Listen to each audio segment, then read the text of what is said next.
welcome to Americans Learn. My name is Lauren, and today I'm looking at a fat electrician video from the Fat Files. Yes, we're talking about America's Raisin Cartel. Whenever he starts talking about food, I'm kind of invested.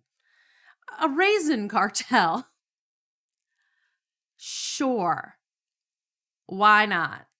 I mean, we've talked about various different food stuffs on this particular side channel of it, or second channel of his. Why wouldn't we have a Raisin Cartel? I mean, really, why not? So let's learn together, shall we?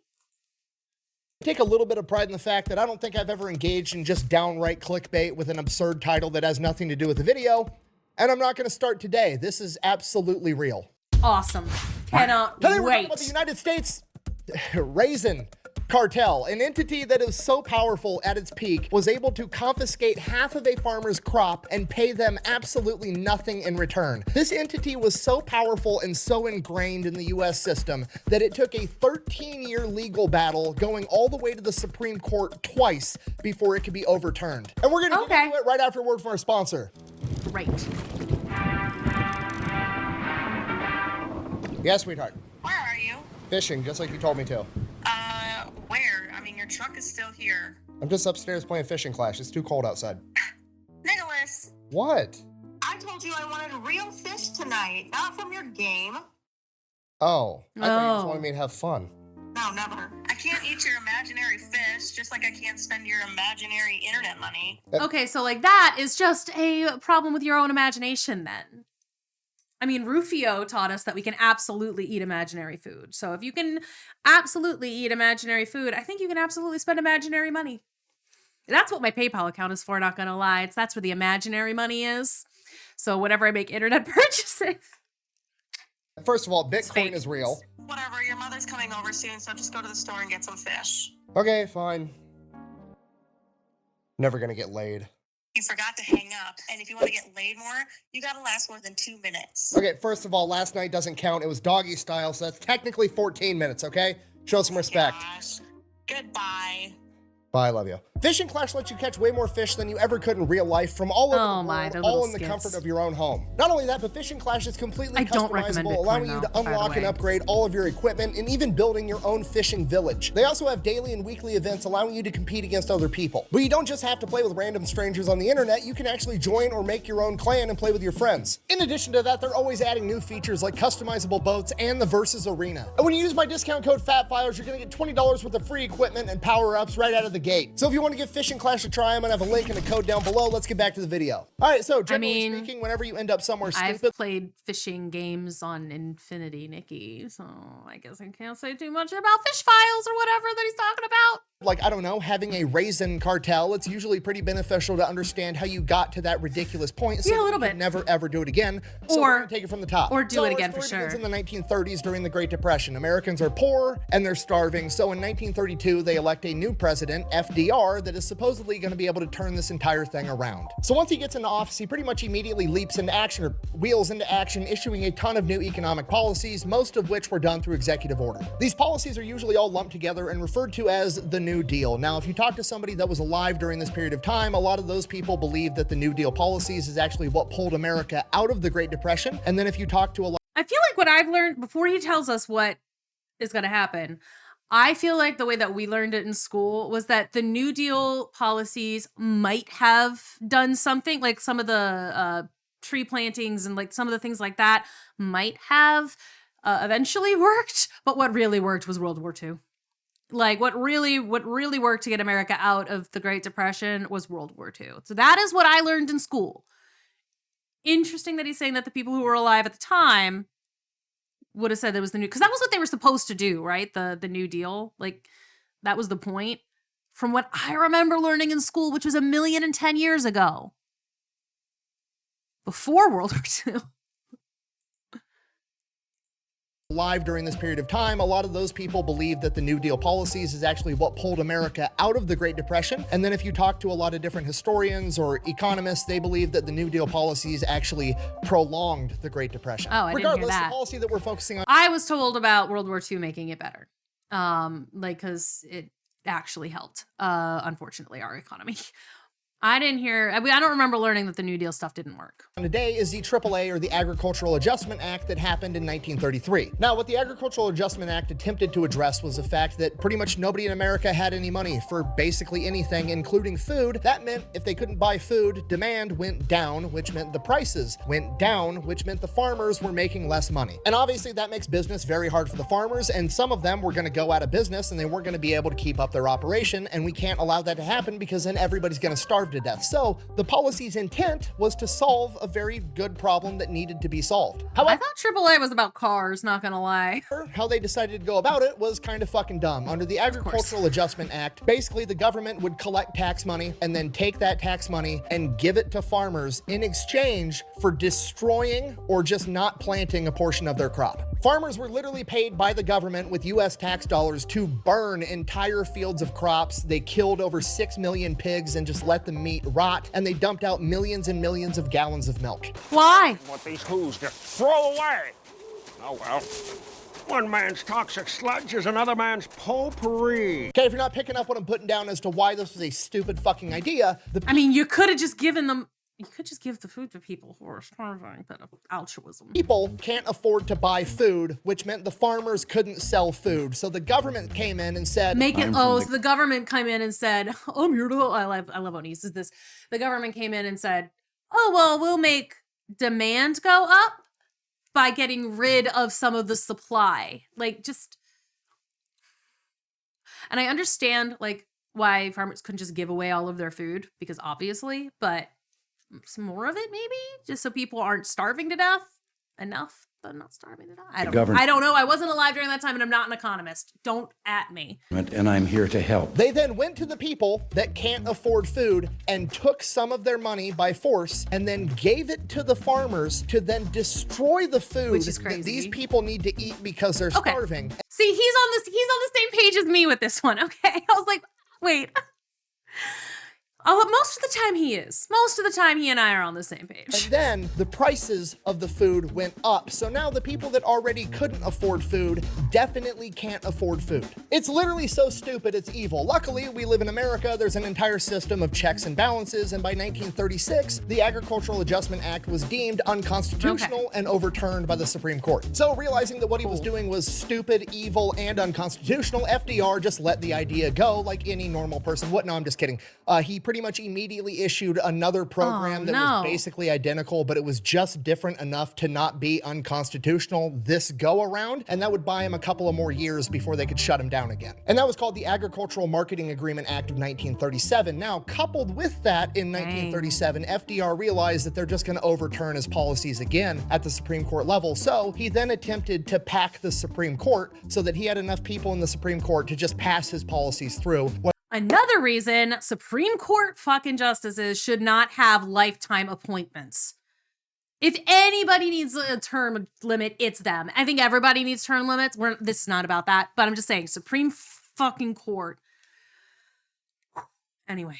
Whether they were unconstitutional or not. At this point in time, the Supreme Court had 9 Supreme Court justices, and FDR put out a new policy and tried to force it through Congress that would allow him to appoint 6 more for a total of 15 Supreme Court justices. Too many. Now, this act that would allow FDR to appoint more Supreme Court justices did not make it through Congress. Good. But a lot of historians believe the reason it didn't make it through Congress was because as soon as all of this added political pressure got placed on the Supreme Court, and it looked like they were going to lose some of their power by diluting the entire court, some of them switched their opinion over to start letting FDR's New Deal policies through. This is commonly referred to as the switch in time to save the 9, referring to some of the justices switching their opinion over to save. A switch in time to save the 9. Is that what the freaking Kim Possible movie thing was? Because that was called a stitch in time.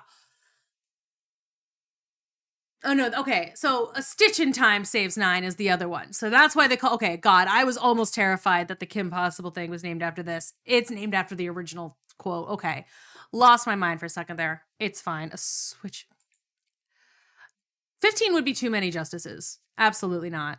I hope never. Referred to as the switch in time to save the nine, referring to some of the justices switching their opinion over to save the effectiveness of the Supreme Court. Basically, the Supreme Court got bullied into letting FDR do what he wanted, whether it was unconstitutional or not. So now that the Supreme Court is scared to shut down FDR for doing anything unconstitutional, in 1938, he reinstates a slightly modified version of the Agricultural Adjustment Act that they had already struck down.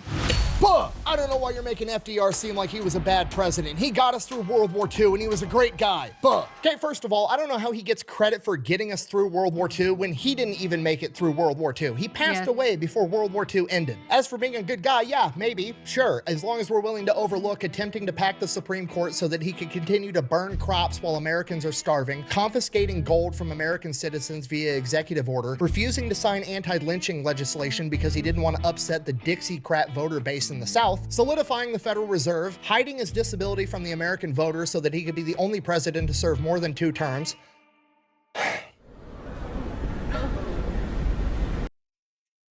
I mean, it's almost like politicians freaking suck, huh?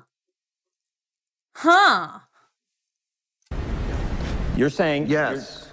I did not know about most of that stuff. I knew he hit his disability, and I mean, I didn't know about most of that stuff. Again, we don't learn about the darker side of a lot of politicians in America, especially the ones that are considered heroes, you know? So like, he is considered the president who got us through World War II, even though Truman was the one who was in power when it ended. You know, his being in power for more than 2 terms did make sure that law went into the books, though, that a president can only serve 2 terms, term limit, that everybody else should have to have 1, 2. Anyway.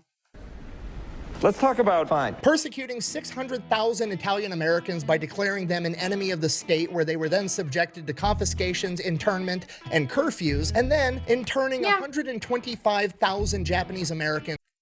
Fucking that, though. So again, look, I'm just saying, if we're going to be mad about Trump doing this kind of stuff, you have to be mad at FDR doing it too. You can't be hypocritical about it. People do forget about the internment of the Japanese during World War II. That was anyway, that was really skeevy. Like, and there are people today who were in these camps. George Takei was in an internment camp. Like, what the fuck? In camps where they lost their homes, their businesses, and had to stay there for years for no reason other than the fact that we were at war with Japan, and their family or they came over from Japan to America because they thought America was better. So yeah, if we're willing to overlook all that, he sounds chill as fuck. Probably a great guy. I'm getting sidetracked. I'm sorry. That's okay. It's okay, Nick. I'm with you. Into World War II. So World War II happens. America raises a massive army. I think it totaled in almost 16 million men throughout the course of World War II. And obviously, you got to feed 16 million men. And one of the easiest food products to actually buy up and then preserve and ship across an entire ocean without it going bad happened to be raisins. So the United States is now buying up a ton of raisins. So obviously the demand goes up, meaning the price goes up, meaning more people start making fucking raisins to sell to the US government, because that's how capitalism works. Fast forward, World War II ends, the entire military gets to come back home, resume civilian life. The military shrinks dramatically, meaning that you've got less men to feed, meaning that the US government quits buying so many raisins. Now, I have a little coaster that says every box of raisins is a tragic tale of grapes that never got to be wine. Just like, and that's kind of what I'm thinking about. All the service members could go home and buy raisins on their own if they liked raisins, but guess what? Nobody fucking likes raisins, so nobody's buying the raisins. The price plummets, at which point capitalism should probably kick. Is that why raisins are like 60 cents? Like, in a little, is that why they're so cheap? In again, and the growers are going to realize, oh, there's not a huge market for raisins anymore. I should probably do something else. Now that's what should happen. But in this particular instance, the government, for whatever reason, decides, you know what? I like raisins. I think we should keep overproducing raisins, and then the government will come up with some solution on how to stabilize the price of raisins. This looks familiar. Where have I seen this before? Let me think. Right? Which is great news, because if the US government has a long, proven track record of doing anything at all good, it's obviously stabilizing things. I mean, look at the Middle East. So the government says, okay, here's what we're going to do. Under the authority of the Agricultural Management Agreement Act of 1937, we're going to use that authority to create a new government entity that we're going to call the Raisin Administration Committee. We're going to have a whole government entity at the federal level solely committed to raisins. Now, right off the bat, that sounds kind of dumb, but don't worry, it gets way worse because the Raisin Administration Committee is actually directly under the authority of the Department of Agriculture. And the reason that's a big deal is because the Department of Agriculture was founded with executive authority in 1862, meaning that the Department of Agriculture is part of the executive branch of the United States government, which more or less means whatever policies they adopt internally are basically de facto written into law. And if anybody disagrees, they have to take them to court and prove that it was unconstitutional, which is a gigantic hurdle that takes years. Okay, if you're not picking up what I'm putting down, I'm trying to tell you that the federal government just created a new federal entity for raisins that has executive authority. Oh my God, so that's the Raisin crazy. Administration Committee immediately gets to work stabilizing the price of raisins, aka driving the price of raisins up, even though they shouldn't cost that much. So they get to work at doing it, and the plan they come up with how to do it is they're gonna go to every raisin grower, farmer, manufacturer, however you want to do that. You fucking grow grapes and then you leave them out in the sun, whatever that guy is. They go to those guys and they're like, hey, here's the new policy that we've just written into law under nobody's authority. The new rule, the new law is that you're gonna have to give us a certain percentage of your crop every year based on however much we decide you're gonna give us, and you have zero recourse. We're gonna take it for a grand total of free 99. We're not gonna give you shit, and we're gonna hoard it in the National Raisin Reserve. Now, once they're in the National Raisin Reserve, we can go ahead and do whatever the fuck we want with them. A lot of the times we're donating them to the military for rations. We're donating them to schools for school lunch programs. This is why every person my age and 20 years older than me and probably younger than me has eaten a shit ton of these in elementary school. It's because the government was getting them for free by stealing them from farmers. Now, to be completely fair and intellectually honest, there was a way that the farmers could make some money from the National Raisin Reserve, and that was if the administration committee decided that they weren't going to donate it to school programs or the military or sit there and let it rot, which they did to a ton of raisins. They just literally rotted and they had to throw them away. If the entity did decide that they wanted to sell some of the raisins to a foreign market that didn't interfere with the American raisin price, whatever they sold that for, the farmers would get a kickback. But if they did sell it, it was at a highly reduced rate and the money amounted to nowhere near the cost of actually growing the raisins. Okay, do you understand what has happened? This is literally a raisin cartel. Like, this isn't clickbait. This isn't, oh, the fat electrician came up with a funny name for his YouTube title. No, the definition of cartel is literally, and I quote, an association of manufacturers or suppliers with the purpose of maintaining prices at a high level and restricting competition. It is straight up a raisin cartel. Dang. Well, listen up. This is a national security emergency. The Raisin Committee. I love him. We have an imminent threat. The Raisin Administration Committee is literally rolling up to every raisin grower in the country saying, give me a cut or else. And this goes on from 1949 until 2015, but the hero of our story comes into play in 2002. And that hero is a humble raisin farmer by the name of Marvin Horne, who in 2000/2003 was told by the Raisin Administration Committee that this year they would be confiscating 47% of his crop and giving him fucking nothing in return. Just so we're on the same page, the federal government rolled up to a raisin farmer and said, hey, I'm gonna steal 47% of your crop, but don't worry, you can keep the other 53%. But I just need to mention, once you sell that 53% of your raisin crop, that's gonna count as income and you're gonna have to pay income taxes. And then whatever money is left, you can have to spend on whatever you want. But whenever you spend that money, I'm also gonna charge you sales tax. It's literally the mafia. Anytime money moves, you gotta give the grape father a cut, okay? You're dealing with the grape fellas. I'm so sorry. Okay, I did one dad joke. I'm done, okay? It's just the entire situation is completely unreasonable. Yeah, babe. Nick, oh my God, I missed my period. I know. What do you mean you know? I heard it through the grapevine. Goodbye. Is he gonna have a baby?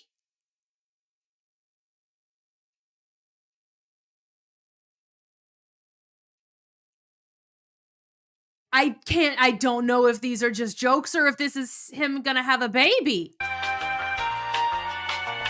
Anyways, by this point, Marvin Horne is driven to the brink. He can't stay in business functioning like this, so he's just driven to the edge, and he finally stands up for himself and he says, no, I'm not going to keep living like this. I'm not going to give you 47% of my entire crop. I'm going to keep everything that I own, and I'm going to sell it myself. And the Raisin cartel is immediately furious. Playing with my money is like playing with my emotions. So the Raisin Administration Committee orders him to pay back the value of the raisins to the committee, approximately $400,000. And then, because he wasn't a good little boy that just forked over half of his living, they decided they were also going to fine him an additional $200,000 for his disobedience, which apparently is completely legal because they have executive authority, which means apparently you can do whatever the fuck you want all the time and it's not against the rules. See, the question though that I have is, was this done through executive order or was it done through laws? Because executive orders are not official laws. They have to be made into laws.